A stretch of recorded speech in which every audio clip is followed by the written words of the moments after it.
নবীকে আল্লাহ একটা করে দোয়া দিয়েছেন। নবী দোয়া করলেই কবুল। সব নবীরা ওই দোয়া করে ফেলেছে দুনিয়াতে। বিশ্বনবী বলেন আমি করি নাই, আমি দুনিয়ার বুকে কঠিন বিপদে পড়েও কোনোদিন করি নাই। আমি আমার স্পেশাল দোয়াটা কিয়ামতের দিন আমার গুনাহগার উম্মতকে সুপারিশের জন্য রেখে দিয়েছি। আজকে আমি তোমার দরবারে দাঁড়িয়ে কিয়ামতের দিন ওই দোয়াটা করছি। আল্লাহ, আমার যে উম্মতের হৃদয়ে যাররা পরিমাণ ঈমান আছে, আমার একটা উম্মতকেও তুমি জাহান্নামে ঢোকাতে পারবে না। পাগলের রান খাচ্ছিলেন, খেতে খেতে বিশ্বনবী বলেন আনা সাইয়্যিদুন নাস ইয়াউমাল কিয়ামা, আমি কিয়ামতের দিন সর্বশ্রেষ্ঠ হব, মানুষের মধ্যে সর্বশ্রেষ্ঠ সেরা আমি বিশ্বনবী। আলহামদুলিল্লাহ পড়েন। বিশ্বনবী বলেন সেদিনটা বড্ড ভয়ঙ্কর।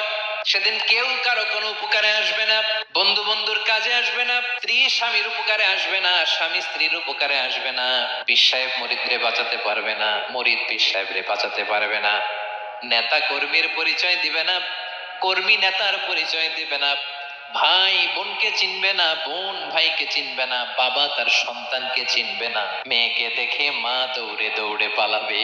বড্ড ভয়ঙ্কর দিন। বিশ্বনবী বলবেন জমিনটা এখনকার মতো থাকবে না, পুরো জমিনটা সমান হয়ে যাবে, ফ্ল্যাট। এখন তো গোল, তখন ফ্ল্যাট। সবাই এক জমিনের উপরে দাঁড়াবে, সূর্যটা মাথার কাছে চলে আসবে, সূর্যের গরমে মানুষের মাথার মগজ গলে গলে কানের ছিদ্র নাকের ছিদ্র দিয়ে বেয়ে বেয়ে পড়বে। সবাই হয়রান পেরেশান ক্লান্ত শ্রান্ত। মানুষগুলো বলবে বাঁচার কোনো উপায় নাই। 50,000 বছর মানুষ এরকম দৌড়াবে, চিৎকার করবে, কাঁদবে, বাঁচার কোনো উপায় নাই। সবাই বলবে আল্লাহ যদি বিচারটা শুরু করতো, যা হবার হবে, আগে বিচার শুরু করুন। বিচারই শুরু হয় না, বিচার শুরু হইতেই 50,000 বছর। আল্লাহ, 50,000 বছর, 5,000, 15,000 না, 50,000 বছর এরকম যাবে। মানুষগুলো কাঁদতে কাঁদতে বলবে চলো আমরা আদম আলাইহিস সালামের কাছে যাই, যেন আল্লাহরে যে সুপারিশ করে, আল্লাহ আপনি বিচার শুরু করেন। কিয়ামতের ময়দানে সবাই মিলে সাইয়েদনা আদম আলাইহিস সালামের কাছে যেয়ে বলবে ইয়া আবাল বাশার ইয়া আউয়ালাল আম্বিয়া, ও আদম নবী, আপনি দুনিয়ার বুকে প্রথম নবী। আল্লাহ নিজ হাতে আপনারে 60 হাত লম্বা করে বানিয়েছেন, আপনার সম্মানে ফেরেশতাদেরকে সেজদা দিতে বলেছেন। দুনিয়ার প্রথম নবী, প্রথম মানুষ আপনি, আপনি আল্লাহরে যে সুপারিশ করেন যেন আল্লাহ বিচার শুরু করে। আদম আলাইহিস সালাম বলবেন আমি পারবো না, কারণ আল্লাহ আমাকে একটা নিষিদ্ধ গাছের কাছে যেতে নিষেধ করেছিল, আমি ভুল করে এই গাছের ফল খেয়েছি। নাফসি নাফসি, আজকে আমার কি হবে আমি জানি না, আমি বড় লজ্জিত। আমারে যদি আল্লাহ জিজ্ঞেস করে কেন খাইছিলাম, আমার কোনো উত্তর নাই, তোমারে বাঁচামু কেমনে আমি? নবীরা থারথার করে কাঁপবে সেদিন। আদম আলাইহিস সালাম বলবেন আমি পারবো না, মাফ করো আমাকে, আমি পারবো না।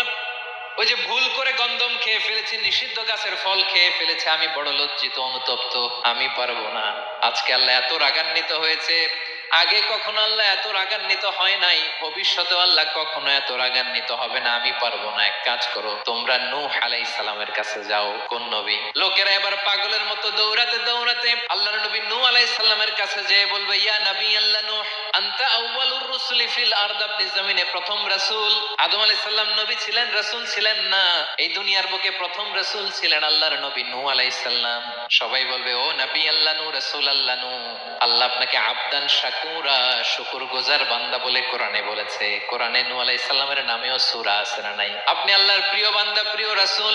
দেখেন আমাদের কি দশা, ঘামতে ঘামতে শেষ, জমিনটা তামার জমিন, সূর্যটা মাথার কাছে, কি করবো আর পারি না, ঘামতে ঘামতে আর কত ঘামবো, কত দাঁড়িয়ে থাকবো। আল্লাহরে যে বলেন বিচার যেন শুরু করে। নূহ আলাইহিস সালাম বলবেন আমিও পারবো না, আমিও পারবো না, আমি আমার ছেলের জন্য এক কথা বলে ভুল করে ফেলছি।